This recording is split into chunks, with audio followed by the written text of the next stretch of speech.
أهلا بيكم متابعينا مع فيديو جديد وملخص أجدد. وقبل ما نبدأ أتمنى تعملوا لايك وتشتركوا في القناة وتفعلوا زر الجرس ويلا بينا نشوف. بتبدأ قصتنا مع فخري الطالب الإندونيسي اللي بيدرس في الأزهر. في يوم فخري حصله مشكلة في الكمبيوتر بتاعه فما لقاش حد يساعده غير جارته ماريا، وخبط على بابها بكل توتر عشان يطلب منها تيجي معاه شقته وتحل له المشكلة. ماريا لما شافت ايه سبب المشكلة صدمته وقالت له ان كل الملفات تم حذفها. وفخري اتصدم لان كل ابحاثه اتحذفت. ولما سيف صاحبه سأله امتى موعد التسليم الأخير قال انه قدامه 3 أيام بس. ماريا قالت له انه مش لوحده والكل هنا هيساعده عشان يخلص أبحاثه. الكل ساعده والفضل الأكبر راجع لماريا، ومن حظ فخري إن أستاذه طول المدة شوية وده بعد ما نورول بنته طلبت منه كده عشان خاطر فخري. وطبعا نورول وقع في حبه وعشان هي زميلته في الجامعة وأبوها هو المحاضر دايما بتساعده. بنشوف في الفيلم الأزهر وطلابه وكمية الشغف اللي بينهم وقصص الحب البريئة والترابط بين الأديان. فخري أخلاقه طيبة وكل البنات في الجامعة واقعة في حبه وبيبقوا عايزين يعترفوله، لكن من خجلهم بيدوله جواب. ونورول لما بتشوف المواقف دي قدامها بتتضايق، بالأخص إنهم بيتكلموا عليه قدامها. كلهم مستغربين إزاي واحد زيه ما اتجوزش لغاية دلوقتي. ده حتى أمه كل ما تكلمه تطلب منه يلاقي بنت كويسة ويتجوزها، واقترحت عليه نورول لكنه قال إنها مجرد صديقة. الحي اللي ساكن فيه فخري يعتبر شعبي، وفيه شخص بلطجي اسمه بهادور عنده بنت محجبة لكنه دايما بيضربها ويعذبها. وفخري بيحاول يساعدها على قد ما يقدر. فخري دايما بيسلم جوابات الحب بتاعته لأستاذه الشيخ عثمان، ومن أدبه قال إنه خايف حتى يشيلها. فالشيخ عثمان قال إنه لازم يتجوز عشان يتجنب الفتنة ويعيش في استقرار نفسي. فخري وهو في المترو قابل صديق مصري، وأثناء حديثهم عدت من قدامهم بنت أجنبية هي وأمها وكانت تعبانة جدا من الحر. وهنا بتظهر بطلتنا عائشة البنت المتدينة المنتقبة. عائشة قامت من مكانها عشان تقعد الست الكبيرة، لكن واحد من المتطرفين هاجمها وقال لها ازاي تساعدي واحدة كافرة زي دي، انتي مش عارفة هما بيعملوا ايه في أفغانستان والعراق وفلسطين. بس عائشة قالت له ان ربنا أمرنا بالمعاملة الحسنة والإسلام أمرنا بالرحمة، لكن الراجل كان لسه هيضربها. راح فخري بعدها عنه. فخري قال للراجل إننا بنكره أفعالهم السيئة لكن لازم نكون عادلين. وفجأة الراجل ضرب فخري وهنا الناس اتدخلت والمشكلة اتحلت. البنت الأمريكية طلعت صحفية وجاية تعمل بحث عن الإسلام وطلبت المساعدة من فخري بما إنه طالب أزهري. وساعتها فخري تعرف على عائشة بالرغم من إنها منتقبة إلا إنه كان واضح إنها جميلة. بما إن عم عائشة أستاذ بالأزهر سألته عن فخري قال لها إنه الطالب المفضل عند الشيخ عثمان. في لحظة حديث لطيفة بين فخري وماريا على النيل فخري قال لها إنه بيحب مصر عشان حاجتين، وده بسبب النيل والأزهر، لأن لولا النيل ما كانش هيبقى في مصر ولا حضارة عظيمة زي دي. فماريا قالت له إنها شايفة إن مصر توأم روحها هو النيل. ماريا دايما بتستلف من فخري كتب ولما بترجعها له بتحطهم في السبت وتخبط على شباكه، لكن في الوقت ده بهدور كان بيضرب بنته نورة ورماها في الشارع. ولما فخري شافها ما قدرش يستحمل وكلم ماريا عشان تروح تجيبها، وبالرغم من خوف نورة من أبوها إلا إنها راحت مع ماريا. والصبح بهدور ضرب أهل الحي كله عشان ما لقاش نورة في مكانها. نورة قالت لفخري إن أبوها عايز يبيعها وبيقول لها إن هي مش بنته واتبدلت في المستشفى. فخري طلب من نورول إنها تخلي نورة تعيش معاها الفترة دي عبال ما يلاقي أهلها، وفعلا راح لشخص اسمه الشيخ أحمد عشان يساعده وحاول إنه يلاقي أهل نورة ولقاهم فعلا وطلعوا ناس طيبين واستقبلوها في بيتهم. نورة وقع في حب فخري واديته جواب وشبه طلبت منه الزواج لكنه برضه مش حاسس إنها الشخص المناسب. فخري راح يعمل مقابلة مع البنت الأمريكية في حضور عائشة وسألته عن العنف مع الزوجات والآية اللي بتسمح للزوج بضرب زوجته. فخري قال لها إن في مسلمين كتير استغلوا الآية دي كمبرر لضرب الزوجة، لكن في الحقيقة الصورة بتوضح 3 خطوات للتعامل مع الزوجة وده بينطبق على الزوجة الغير ملتزمة. الخطوة الأولى فعظوهن، التانية فهجروهن في المضاجع، التالتة واضربوهن، لكن مش على الوجه وبدون ترك أثر على الجسم. البنت الأجنبية قالت لفخري إن لغة الإنجليزية كويسة فقال إن ماريا هي اللي ساعدته، فاستغربوا وسألوه إذا كانت حبيبته لكنه قال إنها جارته وكمان الإسلام يحرم المواعدة. وبعد ما انتهى حديثهم مشيوا لكن كان واضح على فخري إنه معجب بعائشة. فخري راح للشيخ عثمان عشان يديله جواب نورة، وبما إن الشيخ عايزه يتجوز اقترح عليه بنته وقال له إنها مناسبة ليه. فخري راح لسيف عشان ياخد رأيه في البنت اللي جابها له الشيخ عثمان، وكان خايف إنه يروح بس سيف قال له إن ده مجرد تعارف ولو عجبتك تقدر تتجوزها، ولو لأ يبقى على الأقل في أسرتين اتعرفوا على بعض وحصلت بينهم علاقة طيبة. ماريا طلبت منها إنهم يروحوا يزوروا خالتها في الغردقة ومنها يغيروا جو، بالرغم من إن ماريا كانت مترددة عشان ما تسيبش فخري إلا إنها حضرت شنطتها وسافرت مع والدتها. فخري راح يشوف البنت مع الشيخ عثمان لكن المفاجأة إنها كانت عائشة، وساعتها حس براحة ومن الطبيعي إنها تخلع النقاب قدامه. ولما شاف جمالها فرح أكتر وبعدها بص في الأرض من الكسوف.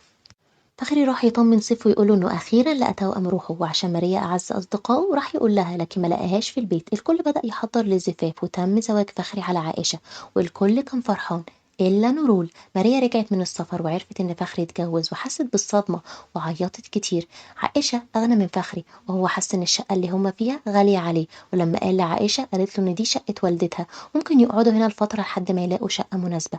وفي الآخر الكلمة الأخيرة ليه، وأي مكان هيروحوا هي أكيد هتكون معاه. فخري قال لسيف إن ماريا ونورول متغيرين معاه، فاقترح عليه سيف إنه يعزمهم ويعرفهم على عائشة، وفعلا عمل كده. لكن بعد ما روحوا عائشة قالت له إنها حاسة إن ماريا مش بتحبها، بس فخري برر لها وقال إنها لطيفة، ممكن تكون كانت تعبانة اليوم ده. ماريا شبه اتجننت لدرجة إنها لسه بتخبط على شباك فخري، وحزنها اتحول لمرض وكانت بتنزف دم من مناخيرها. وفي يوم وهي راجعة بيتها في عربية ضربتها ونقلوها على المستشفى. كل مرة فخري بيحس بالعجز أكتر من الأول بسبب الفرق بينه وبين عائشة، واللي خلى الأوضاع أسوأ إنه نور قدمت فيه بلاغ بإنه اعتدى عليها، والشرطة جت أخدته من البيت ورموه في السجن. الشرطة ضربوه كتير، ولما عائشة طلبت تشوف زوجها رفضوا، وكانت عاملة زي المجنونة وهي بتحاول تساعده، وراحت لعمها عشان يروحوا السفارة الإندونيسية تساعدهم. السفارة عينت له محامي لكنه سأل عائشة تعرف زوجها كويس ولا لأ، وطريقته كانت مليانة شكوك ناحية فخري. فعائشة اتضايقت، فالمحامي قال إن مفيش ولا دليل يثبت براءته. عائشة راحت لشقة فخري القديمة عشان تدور على أي دليل، فسيف قال لها إنها لازم تروح لنورون تكلمها بما إنها هي اللي أخدت نورة لبيتها.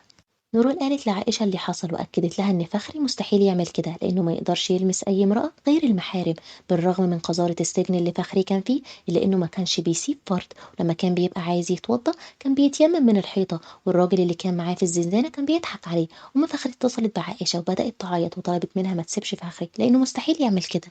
بدأت أول جلسة لمحاكمة فخري، والقضاء أخد شهادة ناس كتير منهم اللي كانوا ضد فخري ومنهم اللي معاه. بس الغريب إن بهدور والد نورة السابق كان من ضمن الشهود، وقال إن فخري خطف بنته وطلب من القضاء يحكم عليه بالإعدام. بالرغم من إن فخري عمل معروف في نورة إلا إنها طلعت شخص سيء، ولما عائشة واجهتها اتوترت وقالت إن فخري عمل كده والدليل هو الجنين اللي في بطنها. الكل كان مصدوم بالأخص في شهادة نورة اللي اتحولت من شكر للمعروف لشهادة زور ضيعت بني آدم ملوش ذنب. المحامي طلب من القاضي يأجل المحاكمة لحد ما نورة تولد ويعملوا كشف دي ان ايه، لكن القاضي رفض وقال ان في احتمال ان الطفل يتم اجهاضه، والكل قال انهم ممكن يرشوا القاضي. وعائشة قالت انها تدفع اي مبلغ، لكن فخري رفض وقال ان ده بيغضب ربنا. فخري قال لهم يجيبوا ماريا تشهد، لكن سيف قال له ان محدش يعرف عن عيلتها حاجه بعد ما اتعرضت للحادث، وساعتها فخري اتصدم لان ماريا هي الشاهد الوحيد. فخري افتكر الجواب اللي نوره بعتته له وانه سلمه للشيخ عثمان. عائشه اتصدمت، بس فخري قال لها انه ممكن يتحبس العمر كله بس هي ما تشكش فيه. فخري من الحزن كل ما يحاول الصلاه مش عارف وبيعيط. اما الشيخ عثمان اتوفى، ولما عائشه راحت له بيته ما لقيتش الجوابات. المشكله الكبيره مش هنا، لان حزن فخري زاد بعد ما الازهر بعتوله جواب فصل.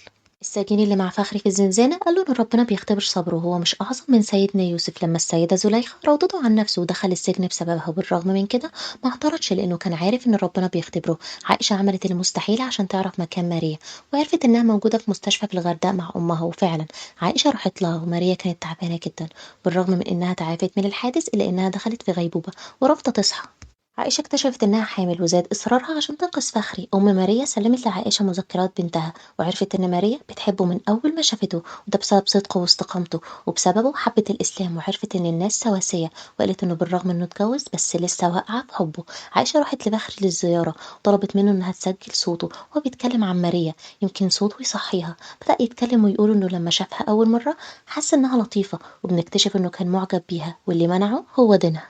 عائشة طلبت منه يقول إنه بيحبها بس رفض، لكنها أخدت التسجيل وبدأت تسمعه لها، بس برضه ما صحيتش. بنعرف إن عائشة معاها الجنسية الألمانية، فالمحامي بيستغل ده وبيخرج فخري من السجن لمدة معينة على ضمانة السفارة. بيروح عند ماريا المستشفى، لكنه لما بدأ يتكلم برضه ما صحيتش، وعائشة طلبت منه إنهم يتكلموا على انفراد، وقالت له إن الحل الوحيد هو إنه يتجوز ماريا. بس فخري رفض وقال لها إن هي الشخص الوحيد اللي اختاره مش حد تاني. عائشة حاولت تقنعه وقالت له إن الطفل اللي في بطنها محتاج أبوه، وهنا هو ده الشيء الوحيد اللي خلى فخري يوافق. وعائشة قلعت الخاتم بتاعها عشان ماريا تلبسه. الكل جهز ماريا وأتموا الزواج، وساعتها فخري قدر يمسك إيديها وقال إنه بيحبها. عائشة خرجت من الأوضة وهي بتعيط عشان ما تسمعش كلامه. ماريا صحيت ونطقت الشهادة وأصبحت مسلمة رسميا. ماريا راحت المحكمة وشهدت باللي حصل، وبما إن نورا كلمت صاحبتها من تليفون ماريا المكالمة تم تسجيلها والمحكمة كلها سمعت. وفجأة نورا قامت وقالت إن بهدور هو اللي عمل كده، وخافت تقول عشان هددها، وكمان بعد زواج فخري هي اتضايقت منه بما إنها بتحبه، ده غير إنها خافت إن أهلها يتخلوا عنها تاني. فخري خرج من السجن واتحكم عليه بالبراءة، ودلوقتي بما إنه متجوز عائشة وماريا فهم عايشين سوا، لكن فخري حس إنه تايه مش عارف يتصرف معاهم إزاي وخايف يظلم أي واحدة فيهم. وكان بيحاول يرضي الاتنين لكن كان مهتم بماريا أكتر، وده بسبب مرضها. فعائشة قررت إنها تبعد عنه لمدة وتروح تركيا تزور قبر والدتها، وبالرغم من إن فخري حاول يوقفها بس رفضت. عائشة راحت لعمها عشان تطلب منه يجي معاها، ولما سألها عن السبب قالت له إنها محتاجة شوية وقت عشان تستوعب الوضع الجديد. ولسه ما كملتش الجملة فخري كان قدامها بيقول لها إن هو كمان بيحاول يعمل كده وعايز يكون عادل بينهم وهيحاول، بس هو عايزها جنبه.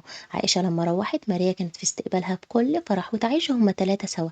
عائشة تعبت بسبب الحمل واتنقلت على المستشفى، لكن ماريا تعبت أكتر ونزفت تاني. بالرغم إن محدش عرف بس عائشة كانت طول الوقت قلقانة عليها بالرغم من مرضها هي كمان، وراحت لها هي وفخري ولقيوها شبه فقد الوعي. ماريا طلبت إنهم يسامحوها وقالت لهم إنها عايزة تصلي وفخري يكون إمام ليهم، وفعلا صلوا. وبعد ما خلصوا ماريا كانت ماتت والكل زعل، ولكن أتوقع إن دي النهاية المنصفة لأن فخري عاش بسلام مع عائشة. ولو ماريا كانت كملت حياتها فخري ما كانش هيعرف يعدل بينهم، لو كان سابها كانت ماريا هتموت من غيره. بس الحلو إنها ماتت مسلمة وكمان كانت بتصلي. ودي كانت قصتنا النهاردة. ما تنسوش اللايك والسبسكرايب وتفعيل الجرس عشان في أفلام أجدد وألذ معانا. وبس كده. Beni meğerse bilmeden geçmişim hayatından bir iz bırakmadan, bir söz bırakmadan. Sahiden doğruymuş söylenenlerde bir defa çıkmamış adım ağzımdan. Sahiden bir hiçmişim nazarımdan. Öylesine geçmiş zaman. Bu gece tutmayın ateşi, yanacak biraz daha. Biraz daha cehennem olsun hayat, kurtulurum sabaha. Bu gece tutmayın beni, denizlere yakarım belki. Ağlarım haykıra haykıra, gönderirim sulara.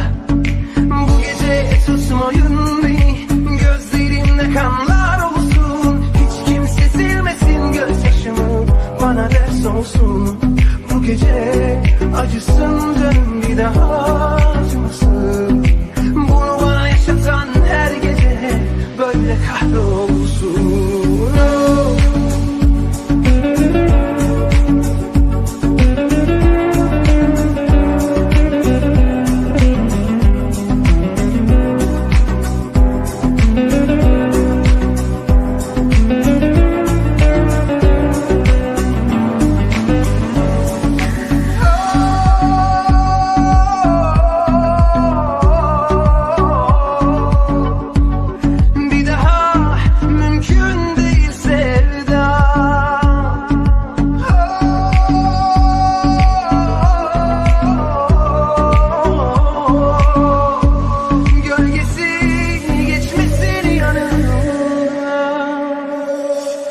Sahiden doğruymuş söylenenlerde bir defa çıkmamış adım ağzımdan.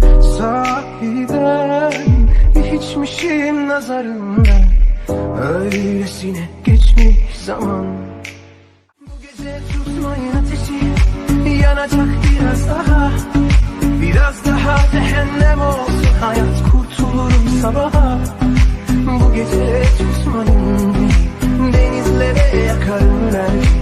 Ağlarım haykıra haykıra, gönderirim sulara. Bu gece tutmayın beni, gözlerimde kanlar olsun. Hiç kimse silmesin gözyaşımı, bana ders olsun.